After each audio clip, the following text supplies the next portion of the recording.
Jolas Timosa. Kim, 18 points your conference high, your first time to be a player of the game. Ano masasabi mo sa tiwala na binibigay ng iyong coaches, Coach Jolas, sa minuto that also enabled you to score this much and contribute to this game? 18 points.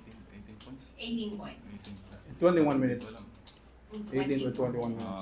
Ayun nga, nung isang araw, nagulat ako. First 5 ako. So yun, inano ko agad sa isip ko, sa utak ko hanggang sa bahay na kailangan maka-contribute ako sa team. Kasi yung tiwala nga na binigay ng coach ni Coach Jolas, kailangan sukulihan ng mga coaches. Yung meron kang fellow point guards such as Jason Castro, Brian Herwal, Kim Montalvo, to name a few, gaano kalaking inspiration and at the same time, how do they challenge you to play to your full potential? Every training, talagang siyasabihin nila ako kung ano yung mga mali ko para kung ano ma-improve ko sa training. Coach Jolas, first I want to ask about how Kim delivered in this game. Anong masasabi mo sa pagpakita niya?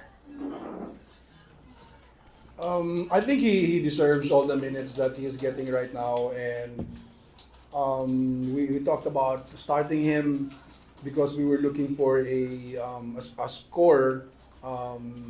Napapansin namin na yung sa guard spot namin, wala pa si Roger, kailangan ng mga scorers of the bench. And si Kim, that's one of his strongest skills. We know that he can score. Problema lang ni Kim minsan is yung sa defense lang na nawawala siya. He's still trying to get into the system, how we do things on defensively. Pero and even there was a point in the game na I yanked him out because he made a mistake. And ang maganda doon is he was able to respond. And he became a little bit more aggressive defensively. So yun naman yung hanap namin sa kanya. And there are a lot of heroes tonight. Other than Kim, Brian played splendidly well. And even Sir Roger, first game in 6 months. And his energy was infectious. And you know, Roger being Roger, if he can score, he will play defense the whole night. And yun yung mga tinitingnan ni Kim sa practice namin kung paano si Roger carries himself. And si Roger nakikita sa kanya and encourage niya si Kim all the time. So malaking bagay yun for our rookie na he's learning from the vets. Coach, coming to this game, you're on a 3-game losing streak. Now with this win, you didn't just end that, but you also got that final slot sa playoffs. Talk about the journey it's been and how going to the playoffs unti-unti na rin kayo nakukumpleto. It's a welcome sight having Roger and Jason. Even si Jason was tonight, he was still gimpy and masakit pa rin yung tuhod niya, but he gave his all in the first few minutes as he played. He was okay. It's something that we have to earn, and we know we've been struggling, and it's not something that we were avoiding. It's just the fact of life that we were struggling this conference, and a lot of guys getting hurt. Tapos si Ronde nawala pa, nagpalit kami in the middle.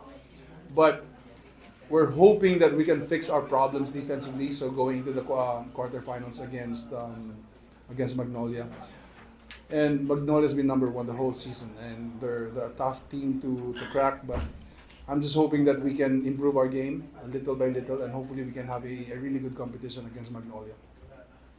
You know, open the floor to questions from the rest. Anyone?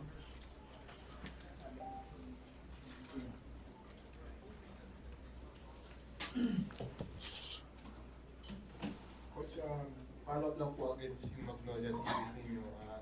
Now that you're starting to be complete now, do you think you have a better chance of, at least, force it to a knockout game? Wag lang kami tambakan ng Magnolia. So, but kidding aside, yung mga talo namin, other than Meralco, we've been competing. Even in the All-Filipino against Ginebra, we competed. And that's one thing that's been consistent with us this season is that we were not out of games. It just so happened that since we don't have the lineup that we wanted, pagdating sa dulo, kinakapos talaga kami. And that's something that we addressed, and now Roger's there. I'm hoping that we can have enough guys to perform down the stretch. Coach, Roger played his first game, as you mentioned, after how many months? Do you talk about yung impact nito sa kanya to the team that he was able to return after a serious health condition. We're just happy to see him play again. For a while there, akala namin si Roger matatagalan siya. First prognosis was 6 months. He's gonna be out, but he's back in 3 months. And that's great news for all of us. Not only on a parang career standpoint, but just for Roger being healthy again. And whatever's happening to us right now, it's going to be a bonus. Coach, any interesting story with your getting Kim? Because he was drafted by Never, played for Never 3x3. Tanungin mo siya. Na pinulot lang namin to sa ano eh, bumibiling na ng suka sa kanto eh. Si Kim, nakita ko siya sa 3x3 kasi nanonood ako ng mga games nila, and I saw some potential there, and I just hope that he continues to work hard, and he has a lot to prove. Na ang daming umayaw sa kanya, gusto niya mag 5-on-5, and we gave him a 6-month contract, and now we're looking at a guy who's probably gonna play on with a little bit more. He deserves what he's getting right now. What about Radier Hollis Jefferson? He's not so bad, right? He isn't so bad. He's not so bad as the other brother, you know. And right, it's another story because see earlier kwento ni Ronde sa akin is that parang all his life he's always going to be compared to Ronde, and they never played together because 4 years yung gap nila, and he never gets his due. Walang nagbibigyan ng chance sa kanya. And this is the chance that this is the time that we were able to give him a chance. And with Ronde's prodding that, check out my brother. So, and kami in the beginning, we were reluctant, and we saw a little video because wala ka masyadong video makita kay Ralier. But he turns out to be just a decent, all-around, you know, player. And he can contribute. Definitely he can contribute. Coach, si Ronde manonood.